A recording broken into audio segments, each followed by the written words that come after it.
Seguimos en Punto de Partida, estamos en 1980 Boulevard, dialogando con el diputado provincial Fabián Pablo Oliver. Fabián, ¿cómo estás? ¿Cómo estás, Luis? Muy bien, un gusto. Bueno, gracias. Y bueno, ya nos habíamos desacostumbrado después de la pandemia a estos encuentros presenciales y bueno, en buena medida es algo sano, ¿no?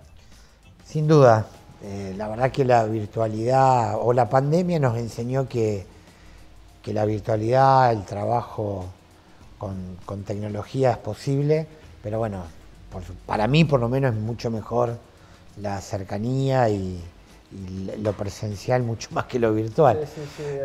Pero bueno, de a poquito se fue nuevamente normalizando la situación y bueno, ahora hay que aprender a convivir y a trabajar por la post-pandemia, ¿no? Claro. Y hablando de normalizar, uno aprende a normalizar cuestiones positivas y a veces cuestiones negativas, digo, ¿no?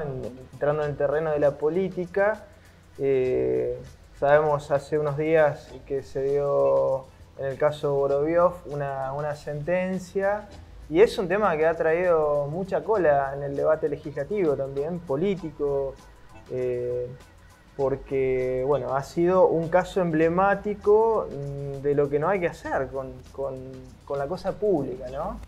Sin duda, trajo en su momento mucho debate a partir, bueno, de que en su momento la legislatura aprobó la conformación de una comisión investigadora. Había sido una iniciativa del exdiputado Héctor Acuña, Busato, eran, digamos, en ese momento eran la oposición, el gobernador era Bonfatti y Marcelo Vorobiov era el representante y parte del directorio en el ente de administración portuaria. Después de muchos años se logra tener una sentencia, se da la particularidad que los hechos se cometieron cuando funcionaba el viejo Código Procesal Penal, por eso fue tan largo el proceso lento, ¿no? Ahora y tan lento.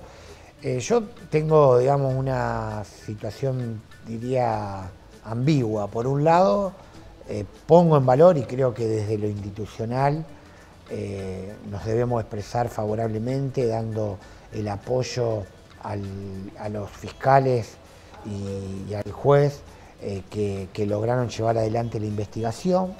Me parece que hay que poner en valor que haya un condenado por un hecho de corrupción, o sea, un ciudadano, en este caso de Santa Fe, que tenía un cargo muy importante y que administró en forma fraudulenta fondos públicos.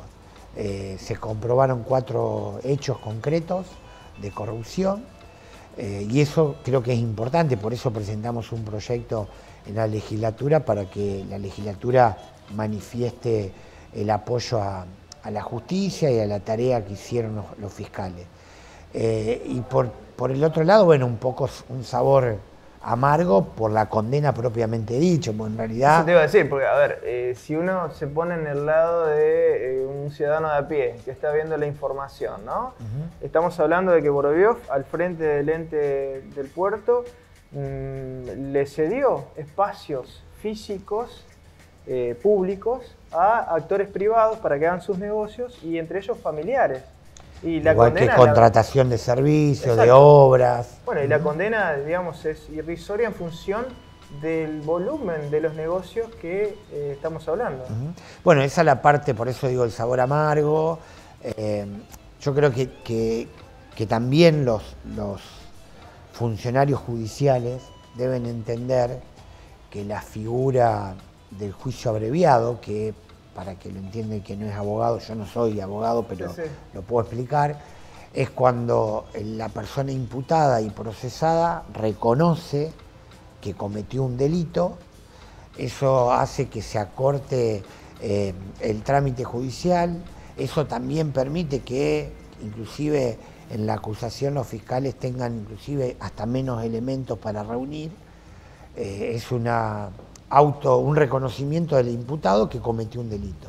Pero eso no debe significar que ese reconocimiento después tenga una asociación con una baja penalidad, digamos. Acá es que la pena en relación al delito que se cometió a la defraudación que se le comete al Estado, es menor. 3 años en suspenso, es decir, que no va a estar detenido, no va a la cárcel. Creo que no tuvo ni un solo día detenido Vorobio. Y después el dinero que debe pagar como resarcimiento también es un monto menor. Irrisorio. Irrisorio. Si lo actualizamos a monto de hoy, la defraudación que se hizo es muchísimo más que lo que está pagando. Así que, por un lado, poner en valor que por lo menos una persona que fue funcionario y que cometió actos de corrupción tenga una condena. Y tiene que tener una condena social, porque también hay que decir, no es una cuestión personal. Yo en política estas cosas no hago valoraciones personales, digo, es una valoración política. A mí me alegra que una persona como Marcelo Vorobio no pueda ser más funcionario, porque sí tiene una inhabilitación de por vida. Para ser funcionario eso es importante, y me hubiese sí gustado que la pena económica y lo que es la reclusión haya sido mayor, ¿no? Para que no sea en suspenso y por lo menos tenga que pagar unos años de cárcel, porque si no parece que vale ser corrupto, robar, total después lo arreglás muy sencillamente. Entonces, la figura del juicio abreviado hay que tener mucho cuidado, porque generalmente es muy beneficioso para, por lo menos de las causas más importantes, lo que uno ve que termina siendo un beneficio para el imputado y procesado, ¿no? Claro. Esa es una de las grandes deudas te diría, de estos 40 años, Palo, ¿no? Porque si pensamos que también hay un hastío popular, hay un hastío de la ciudadanía frente a estos desaguisados institucionales, a estas carencias, es irrisorio, ¿no?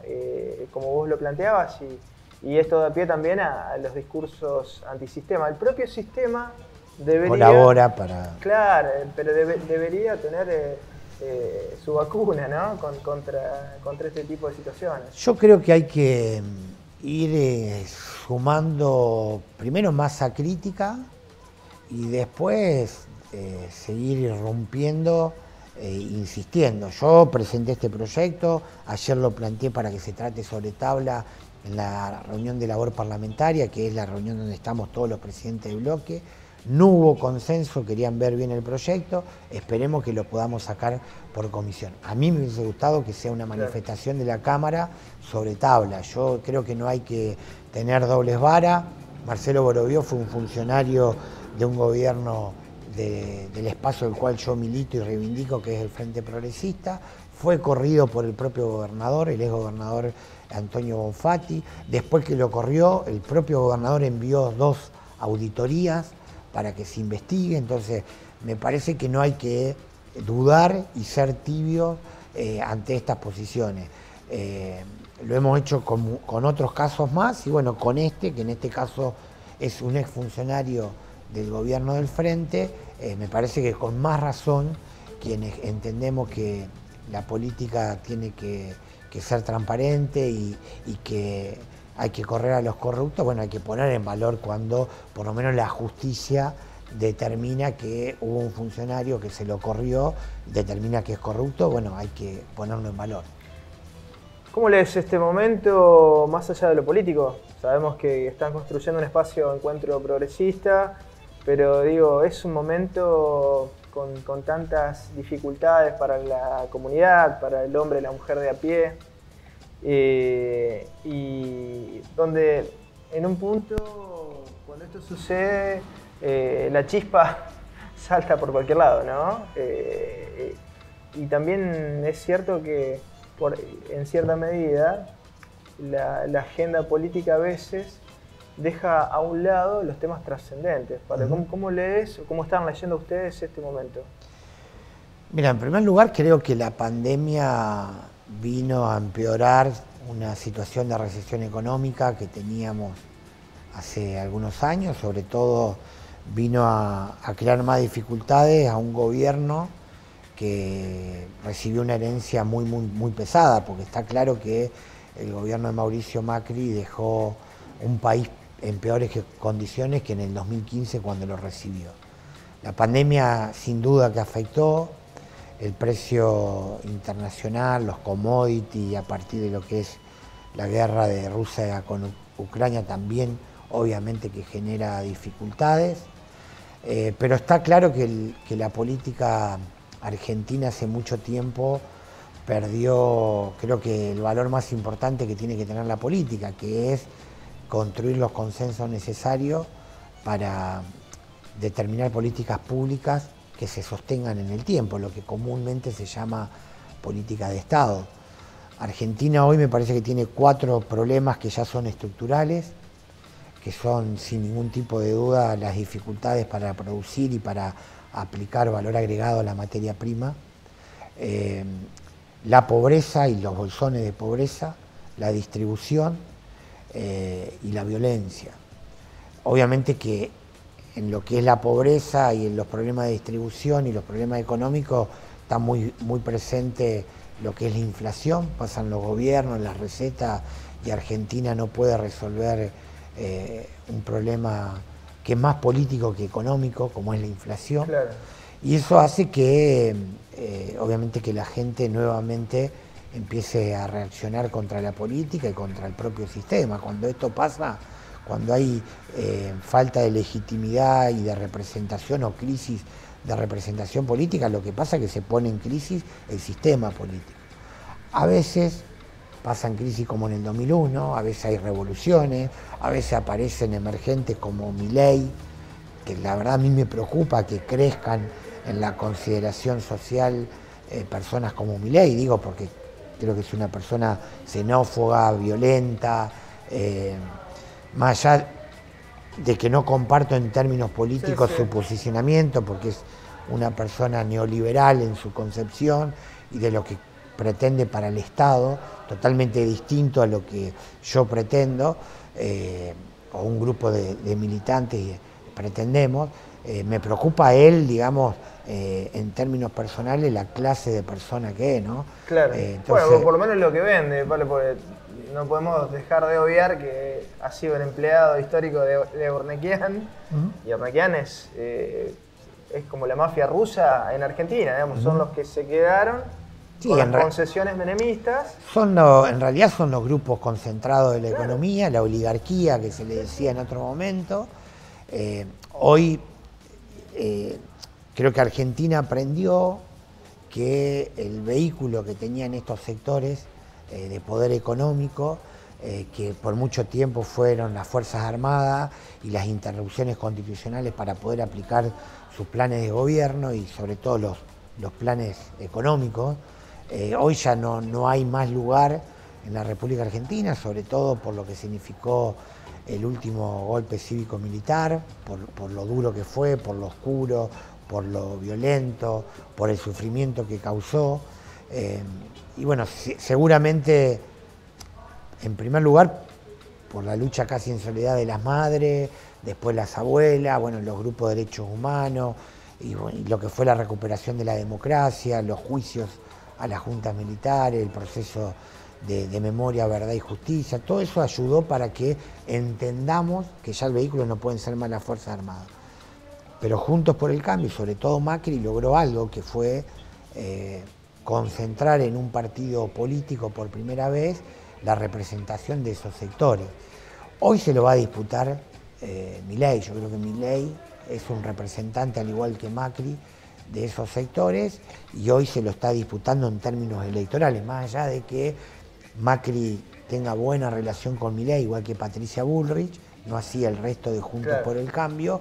Ahí hay una disputa y yo te diría que hoy los sectores concentrados en la economía, esos sectores de la oligarquía, tienen hasta 2 actores y tienen la tranquilidad, si esto sigue así, que en el 2023, si no hay una crisis institucional, si se mantiene la institucionalidad, seguramente alguno de los representantes de estos sectores nuevamente va a llegar al gobierno. Lo primero que tienen con Milei para arrancar es un actor que corre el arco y que hace que todo el sistema político se corra a la derecha, ¿no? Eso lo han logrado. Digo, si uno piensa en la relación Milei y los sectores económicos, Ornequian, digo, evidentemente en eso ha sido muy funcional. Después, si llega o no al poder, si le ponen la traba, como se dice popularmente, antes de que... Sí, yo creo que que el sistema político ya viene corriéndose a la derecha Hace tiempo. Hace tiempo, sobre todo desde que se constituyó Juntos por el Cambio y en particular el radicalismo, ¿no? Sí, sí. La Unión Cívica Radical quizás el partido que más se corrió hacia la derecha y que empezó a representar a esos grupos concentrados de la economía y alejarse cada vez más de las banderas populares.